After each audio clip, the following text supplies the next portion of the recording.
ഹബീബിനെ പറഞ്ഞ് ബിസ്മില്ലാഹിർ റഹ്മാനിർ റഹീം,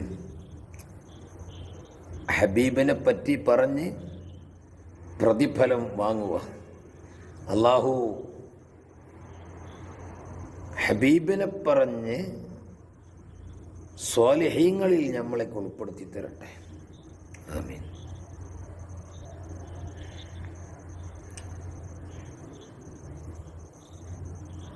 ഹബീബിനെ സ്നേഹിച്ചു കഴിഞ്ഞാലേ വലിയ പ്രതിഫലല്ലേ. ഹബീബ് കുഞ്ഞുമോനായെന്ന് ചില ആളുകൾ സ്നേഹിച്ചതിൻ്റെ പേരിൽ അവർ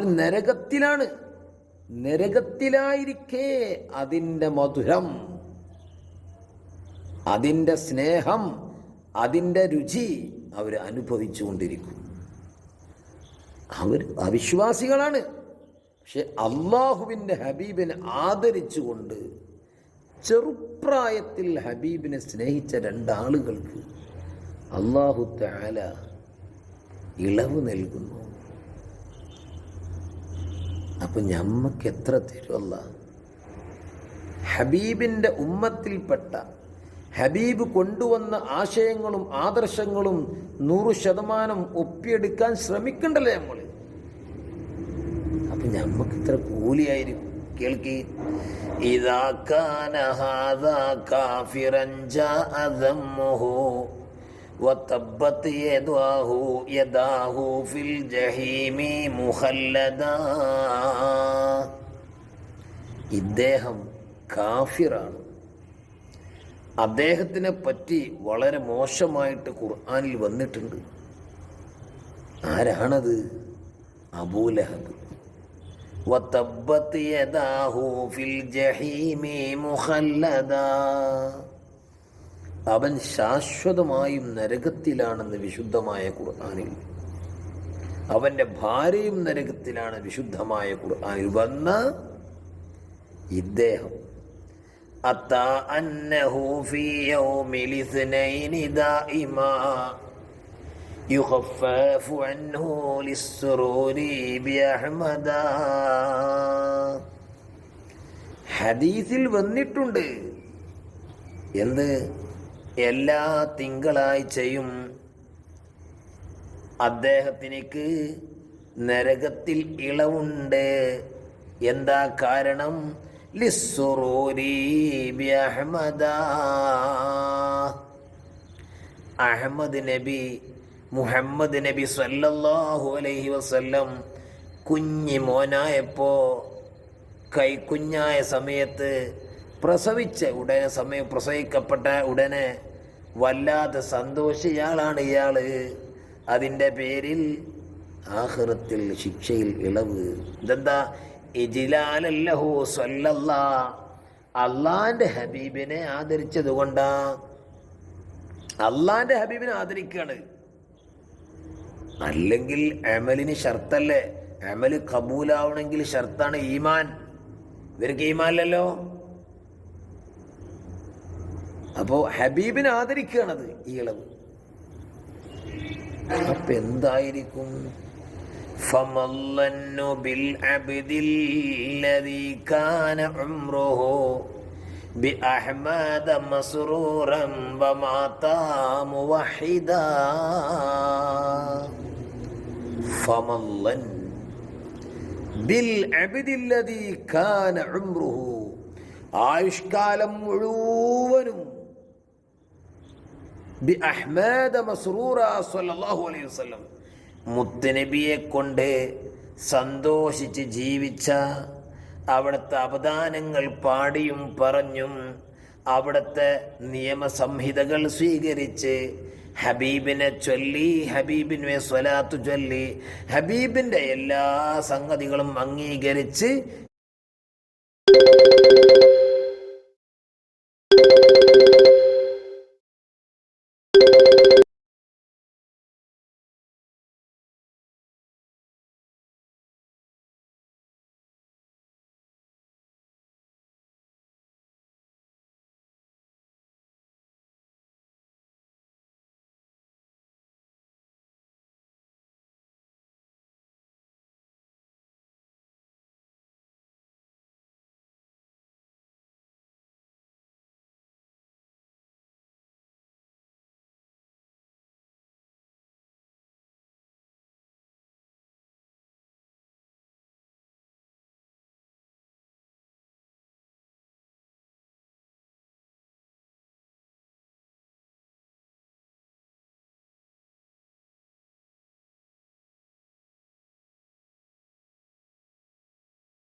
ജീവിച്ച ഒരാളെ പറ്റി എന്താണോ എൻ്റെ തന്നെ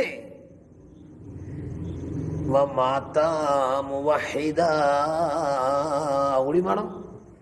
100% അള്ളാഹുവിന്റെ ഹബീബിനെ അംഗീകരിച്ച് സ്നേഹിച്ച് അങ്ങനെ മുസ്ലിമായി മരിക്കുകയും ചെയ്താൽ അതിൻ്റെ പ്രതിഫലം അവർണ്ണനീയമാണല്ലോ. അത് നമുക്ക് വർണ്ണിക്കാൻ കഴിയില്ലല്ലോ. വിശുദ്ധമായ ഖുർആനിൽ വളരെ മോശപ്പെട്ട് വർണ്ണിക്കപ്പെട്ട അബൂലഹബിന് വരെ ഹബീബിൻ്റെ കുഞ്ഞു പ്രായത്തിൽ ആ കുഞ്ഞുമോനെ സ്നേഹിച്ചതിൻ്റെ പേരിൽ ഈ ഇളവുണ്ടെങ്കിൽ നമ്മൾക്ക് വല്ലാത്ത സന്തോഷത്തിലാ. ആഖിറത്തിൽ അള്ളാഹിൻ്റെ ഹബീബിൻ്റെ മൗലിദ് ഓതിയതിൻ്റെ പേരിൽ, അള്ളാഹിൻ്റെ ഹബീബിനെ സ്നേഹിച്ചതിൻ്റെ പേരിൽ, എല്ലാത്തിൻ്റെയും പേരിൽ നമുക്ക് ഇഷ്ടം പോലെ പ്രതിഫലം കിട്ടുമല്ലോ.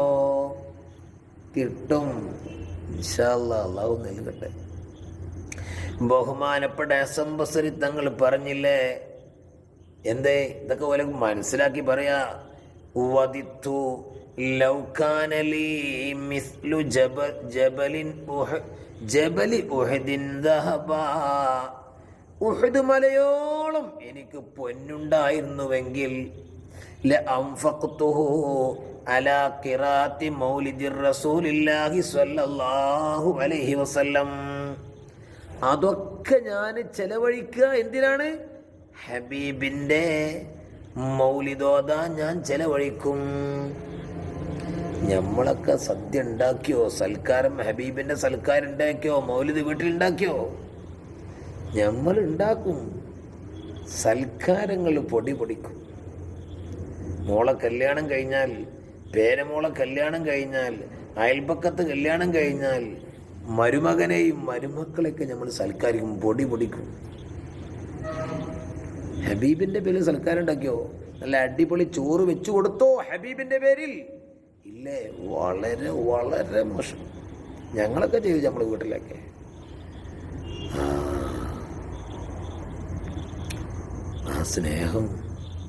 ആ സ്നേഹം ഉപകാരപ്പെടും. ബഹുമാനപ്പെട്ട ജുനൈദുൽ ബഗ്ദാദി റഹിമഹുല്ലാഹ് പറഞ്ഞു, മൻ ഹളറ മൗലിദർ റസൂലില്ലാഹി സ്വല്ലല്ലാഹു അലൈഹി വസല്ലം